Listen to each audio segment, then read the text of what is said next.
just thinking about what it is that softens my relationship with life. And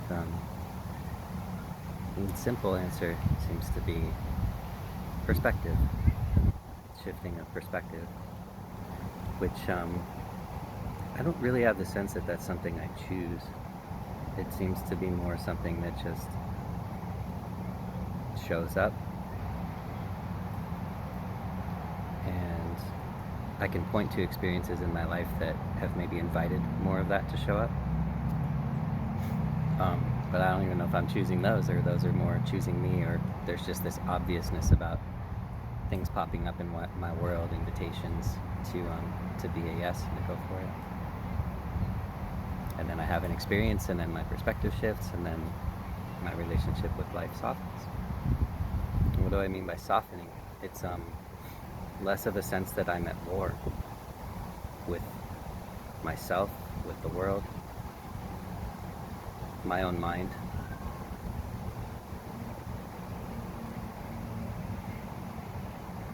What's interesting is I feel like I became more at war with myself when I started exploring personal growth and spirituality. That in some ways the violence inside increased. Maybe partially because things started feeling out of integrity that used to feel fine, or I didn't really look at very carefully. And it seems that with expansive awareness comes just questioning a lot of my movement. Where is this coming from? What is this creating? So much shame and fear gets stimulated in living a less structured, less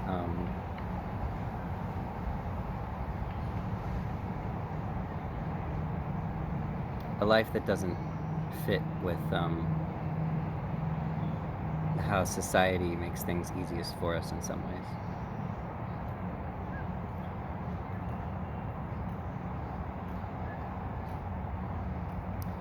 So yeah, I don't always know how helpful it is to share perspectives, because it's not like me sharing it is suddenly going to be the moment that someone goes, "Oh yeah, totally that. I'll just take on that perspective," because it seems like it sort of takes hold as it does, and it becomes embodied often through experience more than just hearing someone talk about it. But words can also be transmissions. They can be potent. I think a lot of perspective shift for me was in reading books. Specifically channeled books spoke to me a lot. And there was a period of time for a few years where I was like just gobbling those up. Keep giving them to me. Probably read 30 or 40 channeled books in that period of time, and because I felt so much when I read them. There was such a consistent like whoa, these perspectives hit me, and something seemed to be shifting inside me. So there is a potency to words. It is an experience of its own. So maybe that's part of why I get on here and share like I do. So yeah, one perspective is that that life is basically conspiring for my benefit. That everything is here to help me. That triggers are gifts. That my judgments are often projections. Maybe always, I don't know. So it's all just like these little indicators that can point me home to where that war exists inside me, and how it might actually be more about my relationship with myself and with life than another person or a circumstance that I'm feeling triggered by.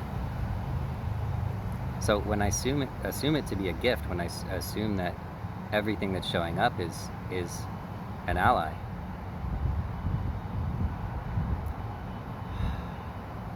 it's a form of inner peace, because there's nothing left to fight if it's all here for my benefit. And in some ways, it almost doesn't matter if it's true or not, because we could say everything's true. I imagine it is true because of the way I relax when I hear it. That truth and like,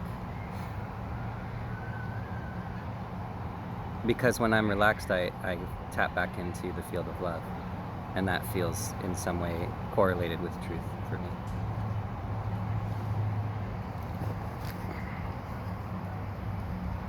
So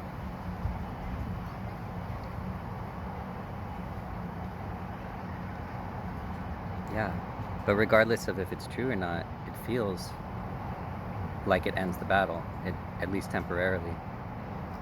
And what I imagine happening in that space of basically that softens resistance.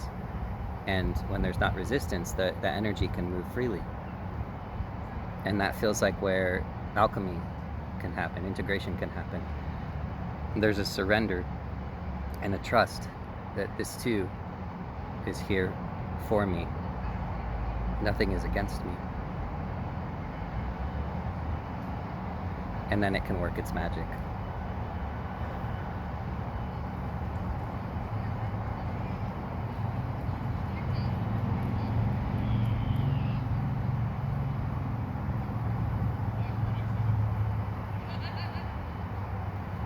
And there's another perspective, a beautiful friend I've been connecting with a lot, has sort of reintroduced me to, or just kind of put it in a new frame, which is that the potential basically that nothing is mine, everything is ours. There can be this idea that what's happening is about the other person, not about me. It's their shit. It's their wounding. It's their triggers. But what I like about this perspective is that if it's showing up in my field, if it's present in my experience, maybe it is about me in some way. And the response can be to say no. The response can be to have a boundary. But there's still something softer for me around. This isn't just their shit. This is like, again, another opportunity, a gift to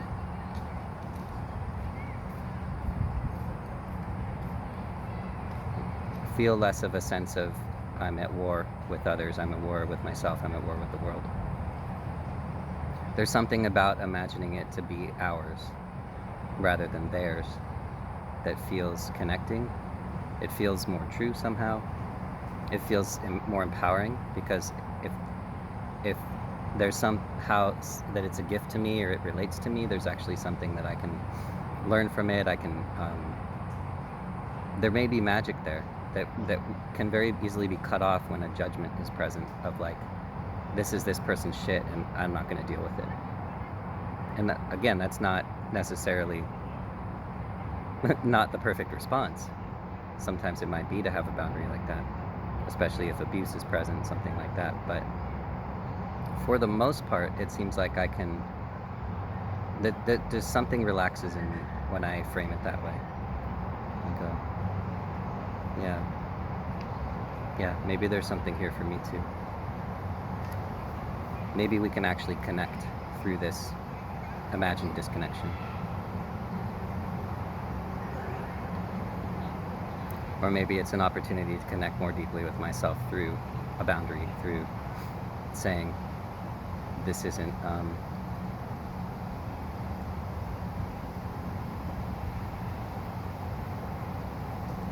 some version of like, I love myself too much to exist in the presence of this thing that prevents me from thriving, from shining my light brightly in the world. This can be tricky territory because there can be a lot of mind interpretation based on discomfort, I feel. Of like, oh, I'm uncomfortable here, so there's no value for me here. So it's more just a moment-to-moment sensing of what wants to happen. But I find when these perspectives come in that I'm sharing here, that sometimes that can let go of some of the preconceived notions I have about what may or may not be aligned for me or relevant for me to experience or inspiring. And I can just from that relaxed space, I'm more easily moved by something beyond the mind, it seems. I love when the wind picks up when I'm sharing something that feels potentially insightful. It feels like that's happening. So that's it for the moment. Thank you so much for your presence. Until next time.